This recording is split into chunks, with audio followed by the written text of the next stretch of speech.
किसी भी महिला के लिए ऐसी टिप्पणी करना बहुत ही शर्मनाक बात है। और जब वो महिलाओं की प्रतिनिधि हो, जनप्रतिनिधि हो, सबसे बड़ी पंचायत की सदस्य हो, ऐसी टिप्पणी करना, तो आप ये सोचिए कि आम जो महिला है उसके लिए क्या हम इस समाज में संदेश दे रहे हैं।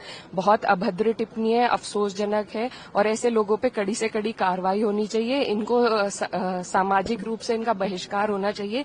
ये कोई धर्मगुरु नहीं है, किसी धर्म के ठेकेदार नहीं है, इनको कोई अधिकार नहीं है कि किसी भी महिला के बारे में इस तरह की टिप्पणी करें। अच्छी बात है जो भी कार्रवाई हो रही है और सही है, अच्छी कार्रवाई एफआईआर हुई तो अच्छी बात है। आपके समर्थन में प्रोटेस्ट किया था उनके अगेंस्ट महिलाओं। अगर अच्छा होता जब मणिपुर जैसी घटना हुई थी, जो सोशल मीडिया में जिस तरह के फुटेजेस आए थे, अगर इसी तरह वो प्रदर्शन करती मणिपुर घटना को लेके, महिलाओं के साथ खड़ी दिखाई देती, और जिस तरह हमारे भारत में जो अभी जो सिंदूर की जो ये पूरा जो ये लड़ाई छिड़ी, और जिस तरह से भारतीय जनता पार्टी के नेतागण, बड़े बड़े मंत्री मंचों से किस तरह की बयानबाजी करी हमारे फौज के अफसरों के लिए, अगर उनके साथ वो खड़ी दिखाई देती तो मैं समझती हूँ ज्यादा अच्छा होता। जिस तरीके से एक महिला सांसद को बदनाम किया गया, एक सांप्रदायिकता के आधार पे, ये बिल्कुल गलत है और इसके खिलाफ हम लोग अपना आवाज उठा रहे।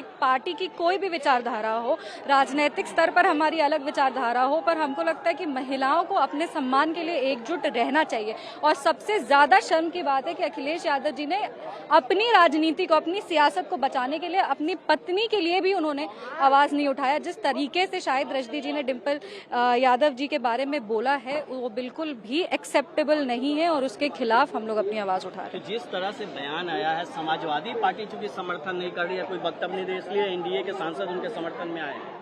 नहीं, अब समाजवादी पार्टी क्यों नहीं कर रही है ये तो पता नहीं, क्योंकि उनकी राजनीति ऐसी है ना। अगर वो इसके खिलाफ आवाज उठाएंगे तो उनकी राजनीति क्या बचेगी। उनकी राजनीति पूरे की पूरी तुष्टीकरण की राजनीति है।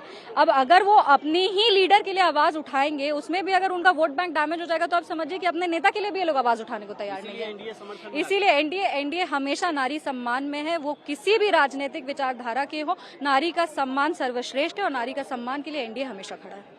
सादा नहीं है मिस्टर, तरीका रखिए, तरीका ठीक नहीं है। माननीय सदस्य, सदन में मांग करने से या किसी विषय पर चर्चा करने से कुछ नहीं होगा। जो भी विषय होगा वह बिजनेस एडवाइज कमेटी में चर्चा से होता है। आप यहाँ पर सदन में बेल में आके मांग करोगे तो नहीं होगा। दूसरा,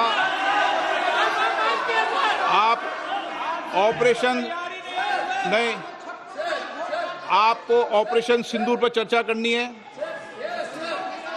नहीं करनी है आपको? अगर करनी है तो आप जाइए सदन के अंदर, और नहीं करनी है तो बताइए। आप मेरे एक सवाल का जवाब दीजिए। आप सब दल के नेता आए थे, सब दल के नेताओं ने सर्वसम्मति से कहा था कि ऑपरेशन सिंदूर पर चर्चा होगी। आप जो मेरे चेंबर में चर्चा करते हो, उसके बाद फिर बेल पे आते हुए उचित है क्या? राजनीतिक दल में और नेताओं में कमिटमेंट भी कुछ बात होती है। या तो आप चर्चा करना चाहते नहीं करना चाहते हैं। मैं फिर आपसे कह रहा हूं, आप ऑपरेशन सिंदूर पे चर्चा चाहते नहीं चाहते? चाहते हैं तो सदन के अंदर अपनी सीट पे बैठिए। सदन स्थगित कर दूं? नहीं करना चाहते आप चर्चा? ऑपरेशन सिंदूर पर चर्चा नहीं करना चाहते? कोई भी मुद्दा बेल में उठाने से किसी मुद्दे पर चर्चा नहीं होगी। संसद के अंदर नियम प्रक्रिया है। नियम प्रक्रिया के तहत बिजनेस एडवाइजरी कमेटी के अंदर चर्चा होती है, उसके बाद मुद्दों पर चर्चा होती है। जो कुछ भी अगर आप नहीं चाहते, फिर मैं आपसे अंतिम बार आग्रह करना चाहता हूं कि आप अगर ऑपरेशन सिंदूर के महत्वपूर्ण विषय पर चर्चा नहीं करना चाहते चर्चा, सदन की कार्रवाई आज 1 बजे तक के लिए स्थगित की जाती है।